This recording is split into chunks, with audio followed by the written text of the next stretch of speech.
मैं मोहम्मद आमिर से बात करूंगा कि वो अपना रिटायरमेंट वापस ले लें और पाकिस्तान को एक बार फिर सर्विस देने आए। मैं जानता हूं कि मोहम्मद आमिर कमाल की गेंदबाज हैं।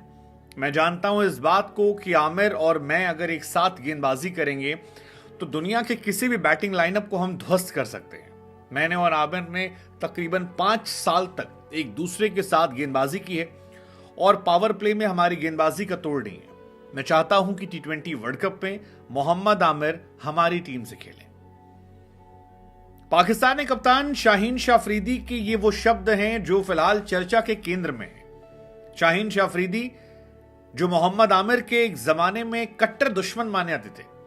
उनके PSL के वीडियोस अक्सर सोशल मीडिया पर आते हैं जहां पर आमिर को आउट करने के बाद उन्होंने एग्रेशन दिखाया था और बाद में पलटकर आमिर ने उनकी टीम के मेंबर को आउट करने के बाद वो रिएक्शन दिया था। कई बार आमिर सवाल ये पूछा गया कि वो रिएक्शन किसके लिए था। वो कहते हैं जिसके लिए था उसको मिल गया था।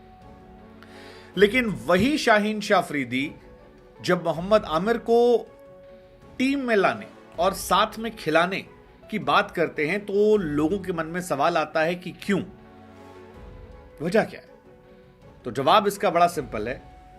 तब शाहीन एक प्लेयर थे, अब शाहीन एक कप्तान है। तब शाहीन के पास खोने के लिए कुछ नहीं था, अब बहुत कुछ उनके पास खोने के लिए है। और इसीलिए शायद शाहीन के मुंह से तारीफों के पुल निकल रहे हैं। वो कह रहे हैं कि यार एक जमाने में मोहम्मद आमिर के साथ गेंदबाजी करना कमाल हुआ करता था। वो कहते हैं कि यार काफी समय हो गया है और मैंने आमिर के साथ गेंदबाजी नहीं की है इंटरनेशनल क्रिकेट में। He is a great new ball bowler, is a great new ball bowler and of course मैं उनसे कहूंगा कि वो रिटायरमेंट वापस ले लें। हालांकि क्या ये रिटायरमेंट वापस हो सकती है? हो भी सकती है, नहीं भी हो सकती है। हो इसलिए सकती है क्योंकि अगर शाहीन शाह अफरीदी उन्हें कन्विंस करते हैं कि विद फुल इज्जत उन्हें लाया जाएगा तो हो सकता है एक वर्ल्ड कप खेलने के लिए आमिर लौट आए, एक मैसेज देते हुए कि वो पाकिस्तान के लिए खेलने लौट रहे हैं और पाकिस्तान को सर्विस देने के लिए लौट रहे हैं। ये मैसेज देके तो ये एक कहानी हो सकती है। दूसरी कहानी है कि क्यों नहीं लौटेंगे। क्यों नहीं लौटेंगे उसकी वजह यह है कि पाकिस्तान में केवल 2 इंटरनेशनल लीग्स खेलना अलाउड है। ऐसे में आपको याद होगा कि इमाद ने भी रिटायरमेंट ले ली थी, तो वो सियापा जो है बड़ा मुश्किल है कि दुनिया भर की लीग खेलना। ऑल्सो उन्होंने शायद ब्रिटिश नागरिकता के लिए अप्लाई कर रखा, तो हो सकता है वहां नागरिकता मिल जाए तो शायद कहानी अलग हो जाए। तो कुल मिलाकर ऑप्शंस बहुत सारे आमिर के पास हैं। वो शायद चाहेंगे कि आने वाले टाइम में अगर ब्रिटिश नागरिकता मिलती है तो IPL में खेलने का मौका मिले, ज्यादा पैसे मिले, क्योंकि यहाँ कोई भरोसा नहीं। आज शाहीन कह रहे हैं कल को बाबर आ जाएंगे, फिर भगा दी जाएंगे वो, तो ऐसे मुश्किल है। हालांकि अगर वो लौटते हैं तो पाकिस्तान की बॉलिंग बड़ी डेडली हो जाएगी, ये क्लियर। और यही वजह है कि शाहीन शाह अफरीदी ने कोशिश की है। दरअसल शाहीन एक जमाने में बाबर आजम के बड़े खासम खास हुआ करते थे और उस जमाने में सब कुछ जो था वो ऑल इज वेल था। बाबर वर्सेस आमिर या इमाद की कहानियां चला करती थी, तब शाहीन को मजा आ रहा था। लेकिन अब शाहीन जानते हैं कि पाकिस्तान की टीम कमजोर हो चुकी है। अब शाहीन ये जानते हैं कि जिस तरह से B ग्रेड टीमें उन्हें हरा रही हैं, अगर किसी बड़ी टीम से सामना होगा तो T20 में भी वो हार जाएंगे।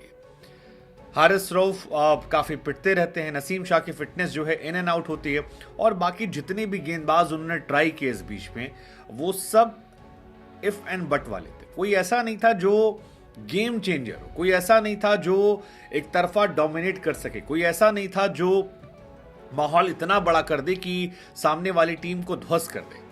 जितनी दारोमदार है वो सब कुछ शाहीन अफरीदी पे था कि शाहीन अगर चलेंगे तो सारा खेल होगा और अगर शाहीन फ्लॉप हो जाते हैं तो फिर मामला फंस जाएगा। पाकिस्तान ने वर्ल्ड कप में भी यही सफर किया था। पाकिस्तान की टीम में अगर कोई ऐसा गेंदबाज होता जो नई बॉल से शाहीन का साथ देता तो शायद अलग तरीके से होता। लेकिन क्या ये इतना आसान है?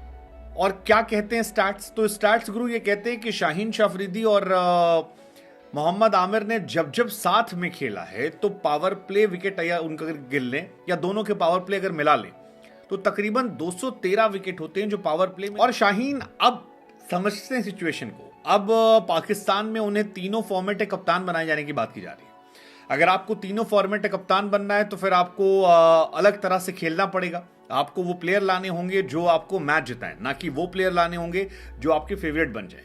जी हुजूरी करने वाले प्लेयर एक तरफ होते हैं और परफॉर्म करके जिताने वाले प्लेयर एक तरफ होते हैं और यही कहानी मोहम्मद आमिर के साथ रही है। मोहम्मद आमिर हो सकता है जबान की शायद खराब हो या वो इन लोग से पंगे लेते हो, या जो दूसरी कहानी है ये क्योंकि आमिर का नाम ज्यादा था इन लोगों ने साइडलाइन कर दिया, तो शायद आमिर के सेल्फ रिस्पेक्ट पे हिट हो गया हो। लेकिन जो भी कहानी हो, मोहम्मद आमिर ये बात जानते हैं कि वो टैलेंटेड है, और ये बात शाहीन जो उनके साथ अभी लीग खेल रहे हैं वो भी जानते हैं। और जब इन दोनों की एक लीग में दोस्ती होती है तो शायद शाहीन को भी ये बात समझ में आती है कि अगर आमिर जैसा एक गेंदबाज उनके पास होगा और उसके साथ हारिस या नसीम आ जाएंगे तो ये 3 गेंदबाजों का वो डेडली लाइनअप होगा जिसे आप कहीं क्वेश्चन नहीं कर पाएंगे। और वैसे भी स्टैट्स जो हैं वो मोहम्मद आमिर के फेवर में जाते हैं। मतलब T20 वर्ल्ड कप में अगर पाकिस्तानी पेसर्स की बात की जाएगी तो उमर गुल ने 35 मैच में 24 विकेट लिए हैं, शाहीन ने 18 मैच खेल के 13 विकेट लिए, लेकिन आमिर ने 17 मैच में 17 विकेट लिए। उनकी इकॉनमी जो है वो ज्यादा बेहतर है, मोहम्मद आमिर की इकॉनमी ज्यादा बेहतर है बाकी खिलाड़ियों से। And that is the reason why still in I will talk to Amir and if is available to come back for Pakistan.